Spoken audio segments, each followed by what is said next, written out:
Alright, good morning everybody. Got the crawler over to the pump, or over to the side of the pit so we can put fuel in it. Yeah, it's just me, Chris, and Bruce up here today. We're going to, there's 10 more loads of oats to chop. And then get the manure wrapped up. There's 160, 170 acres to cover yet, so that is the plan.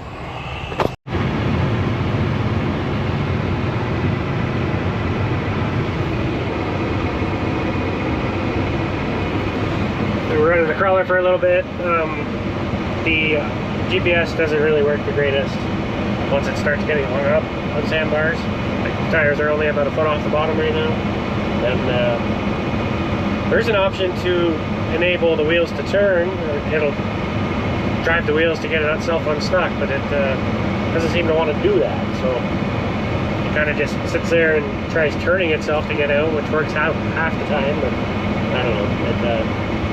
So I ran it for a little bit to just knock all the sandbars down, that it doesn't, hopefully it doesn't get stuck, and then I should be able to tank at least for an hour or so, and then I'll run it aggressively again.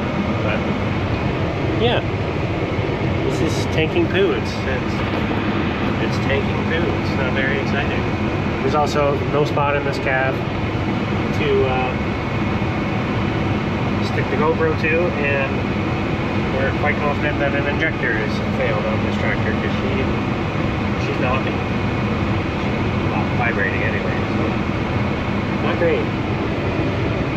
Just trying to get done.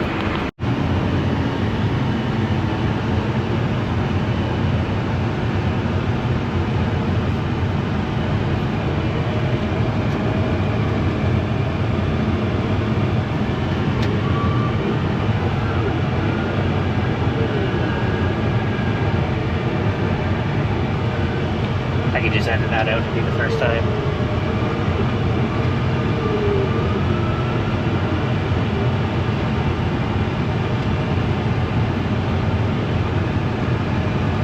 Wow. Yeah, I have not done this in a long time.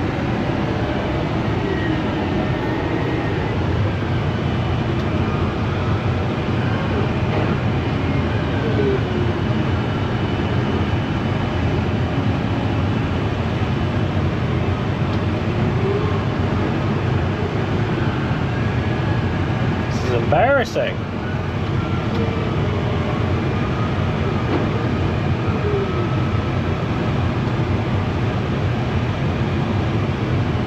Oh yeah, first try. Alright, it's a couple days later actually. I didn't really do a great job filming the manure, and kind of just got everyone home and yeah, got reorganized. We since got some rain. We're working on getting loader tractors fit for straw. 2 Pumas here. We pulled both seats out, and there's a condenser underneath the seat that after a while just gets all gummed up with mud from the condenser getting wet or sweating, and then they don't blow cold air, or they don't blow air worth of crap.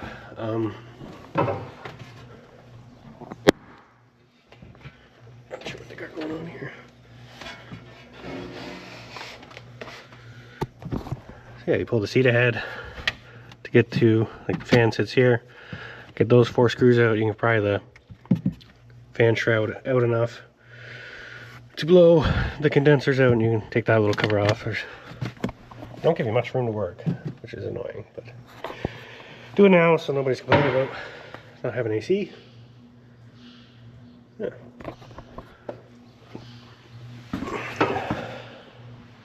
Run over them with a grease gun, make sure they, just making sure they're good. This one was on one of the mergers, so we want to get all this haylage, or dry hay, blown off the back of them, just to help it, it'll help it stay cooler when they're flying back and forth up across the field. It's like having a blanket on the transmission, so just get them all blown off, get the cabs detailed, get to make sure the seats are working, just little stuff like that. Boom bale sucks enough. Sucks even more when you don't have air conditioning or your seat doesn't blow up, or yeah, get that all dealt with. This Puma had a bale fall on it 2 years ago. I got the hood part fixed, and I tried this winter bending the grill up. Couldn't really get it to sit like we wanted, so we're gonna use a pool noodle. Put it in there so that the straw can't come flying off the bale and get stuck in the rad. Boss man was moving this around and she just decided to fall off, I guess. So I feel a lot safer having the fork on. At least I have something to stop it from going on the tractor, but we'll see how this goes.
Manure boom tipped back over without wrecking it. Yeah, we're just trying to organize the yard a little better, and we've moved that thing 3 times with the forklift in the last 2 weeks with no issues, and then maybe she slipped off. Got this motor tractor all serviced up. The last thing I want to do is calibrate the transmission. From what I can understand, I need to get the oil up to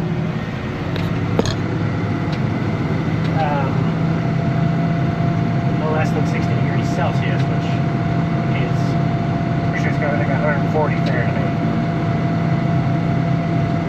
60, 140. Try to get up to 140 Fahrenheit, and then hopefully I can calibrate it. So I got PTO on, got all my remotes locked on, and we're going for a drive. It's funny, when you don't want your oil to get warm, it's up in the 200s, you can't do anything about it. You drive for 2 minutes and it's crazy high. Gone down the road and back and I'm at 105! Maybe they're gonna wonder what the heck I'm doing.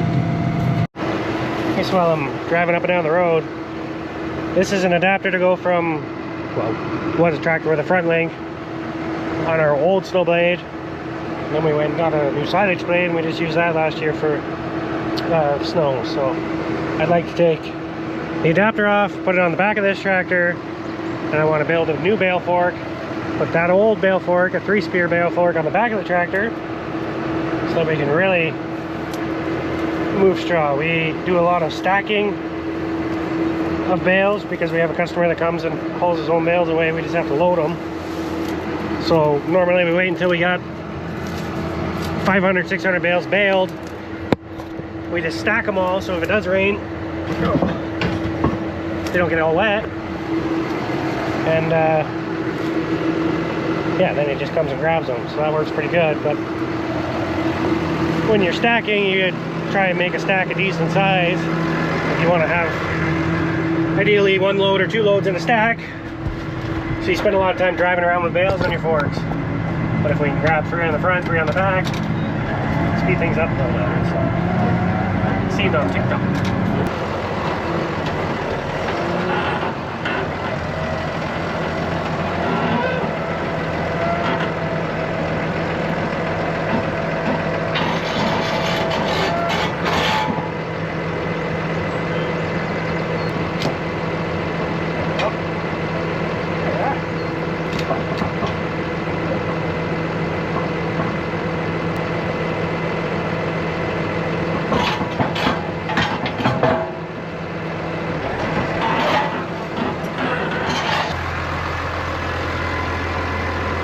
Yeah, we'll put this adapter to make a loader go to a 3-point, and put the bale spears on the back of the tractor. There's nothing really wrong with this bale spear. She's old, but the biggest complaint is it's not wide enough for the guys to see the one spear in the cab, or a spear. So then they end up digging it into the ground all the time. So, oh, she's in there. Yeah, they dig the loader into the ground all the time, so, or they spear the bales too high or too low and then break bales all the time. So it's just a, it's not a user-friendly fork. You gotta know what you're doing. So it'll work fine for going on the back because you'll be able to see the spears. And in theory, we should be able to set the 3-point down and up to a consistent height, and it should just work fine. So we're gonna give it a go. I don't for one day take advantage of the fact that I don't live on a main road. Gotta do what we want in between the 2 farms, because it's just the neighbors that drive up and down this road, so we all do stupid stuff together. It took me driving around for a very long time, but finally warm enough, and I gotta sit here and keep it between 1100 and 1300 and hold the downshift button and have it in forward and have the park brake up, which we broke the park brake taking the rubber piece around the seat out, so I had to kind of MacGyver the switch, but it's calibrating now. I also talked to the mechanic, and since it's slipping in every gear, it's probably not, this probably isn't going to do anything. It's free to try. So. Also, shout out to whoever posted 2007 Puma 210 transmission calibration on Ag Talk with the picture of all the codes that it was throwing every time, so I knew what I was doing. You are a gem.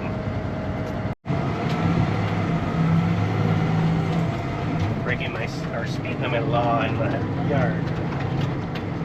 Shift's nice between 12 and 13. That's usually the first gears to go wonky. I don't know. Hopefully you get spear straw if it is a worn out clutch and deal with it after. It's like the one time a year where we really need this tractor. Better or worse that we used it to move dirt or not, I don't know. But... Alright, I got that calibrated. I don't know if it's any good or not, but we'll give it a go. Take the bale wagon back to my place and we're going to call it a night. I appreciate everybody watching. Sorry for the delay in videos again. I have my days and then I have my days that I don't. And let me know if you would prefer to be a week or 2 weeks behind and get a consistent video every 2-3 days, or if you would prefer to stay up to date and potentially get a video every day for a week and then nothing for 4 or 5 days. I don't know. I don't know what's better. All the big guys seem to just be 3-4 weeks behind, which is fine, but I don't know. I feel like being up to date is kind of important too, so let me know. I appreciate everybody watching, as always. Catch you in the next one.